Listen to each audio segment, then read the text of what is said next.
अस्सलाम वालेकुम स्टूडेंट्स, आपको आज के लेक्चर में खुशामदीद। इससे पहले लेक्चर के अंदर हम डिस्कस कर रहे थे हेरोड-ओमर मॉडल को। हमने हेरोड-ओमर मॉडल की थ्योरी, उसकी मैथमेटिकल डेरिवेशन को डिस्कस किया। आज के लेक्चर के अंदर हम डिस्कस करेंगे कि हेरोड-ओमर मॉडल के ऊपर क्रिटिसिज्म क्या किया गया।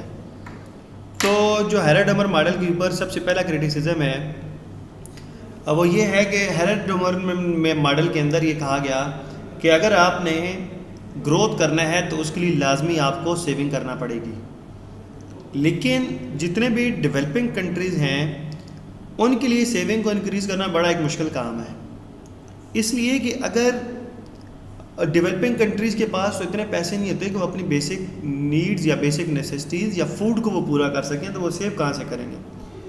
तो इसका मतलब ये है कि अगर डेवलपिंग कंट्रीज सेविंग नहीं करते तो वो कभी भी डेवलपमेंट को अचीव ही नहीं कर पाएंगे।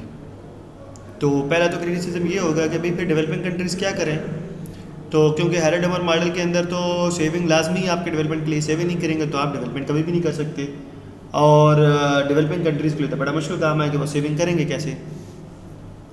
फिर दूसरा क्रिटिसिज्म ये है कि हेरोड-ओमर मॉडल ने अपने मॉडल के अंदर कैपिटल के ऊपर बहुत ज़्यादा जोर दिया, लेकिन वहाँ पे लेबर को कहीं डिस्कस नहीं किया गया, एफिशिएंसी ऑफ लेबर को डिस्कस नहीं किया गया, ह्यूमन कैपिटल को डिस्कस नहीं किया गया। तो लेबर भी तो आपका बड़ा एक अहम फैक्टर है प्रोडक्शन के अंदर। आपके पास अगर लेबर नहीं है तो उस मशीनरी को ऑपरेट कौन करेगा। तो ये दूसरा क्रिटिसिज्म है हेरोड-ओमर मॉडल की थ्योरी के ऊपर। इसके बाद जो क्रिटिसिज्म है वो ये है कि कुछ दुनिया के अंदर हमें ऐसे भी कंट्री नज़र आते हैं जिन्होंने कम सेविंग से भी ग्रोथ किया है, जैसे कि यहाँ पे एग्जांपल में थाईलैंड को कोट किया गया है कि उन्होंने कम सेविंग से भी ग्रो किया है। फिर ये है कि हेरोड-ओमर मॉडल के अंदर ये डिस्कस किया गया था कि जितना आप कैपिटल ज़्यादा होगा उतना आपका कंट्री ग्रो करेगा, लेकिन जितना कैपिटल बढ़ता चला जाएगा उतना ही वो उसकी जो रिटर्न है वो कम होता चला जाएगा, कि वो जिसे हम कहते हैं डिमिनिशिंग रिटर्न टू स्केल। क्योंकि हेरोड-ओमर मॉडल ये जो था वो ग्रेट डिप्रेशन के बाद कहा गया था। वहाँ पे चूँकि सरप्लस ऑफ लेबर था तो वो लेबर आपके पास बड़ी आसानी से कहीं भी एडजस्ट हो सकता था, लेकिन आजकल के दौर के अंदर ये चीज़ इंप्लीमेंट करना है, इसको प्रूव करना एक बड़ा मुश्किल काम है, उसके प्रैक्टिकली एग्जांपल देना बड़ा एक मुश्किल काम है। क्योंकि अकॉर्डिंग टू जो law of diminishing marginal utility है कि आपके पास जो चीज़ जितनी ज़्यादा आती चली जाती है उसका जो बेनिफिट है, जो उसकी यूटिलिटी है वो कम होती चली जाती है।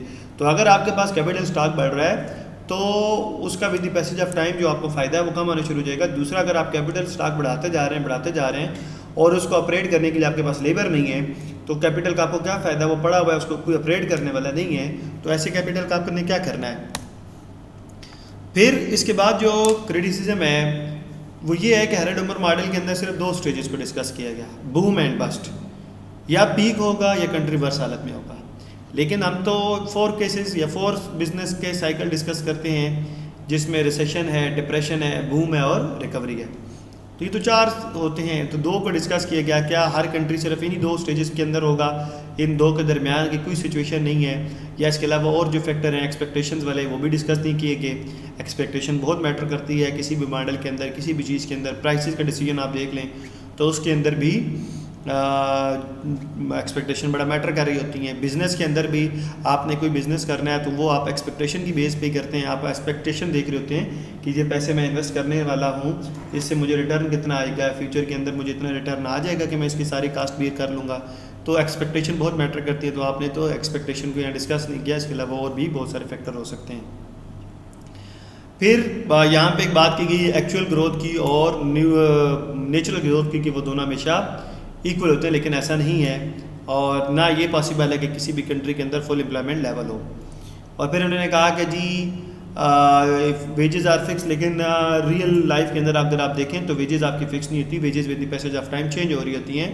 आपकी वेजेस में ऑन फ्रीक्वेंटली बेसिस या ईयरली बेसिस, जो भी आपके जिस भी ऑर्गेनाइजेशन में आप काम कर रहे होते हैं तो वहाँ पे टर्म एंड कंडीशन आपकी डिसाइडेड होती हैं कि आपका कितना % मंथली, ईयरली जो है वो आपका इंक्रीमेंट लगेगा। तो ऐसा नहीं है कि आपकी जो वेजेस होती हैं वो फिक्स होती हैं, वेजेस में चेंज आ रहा होता है।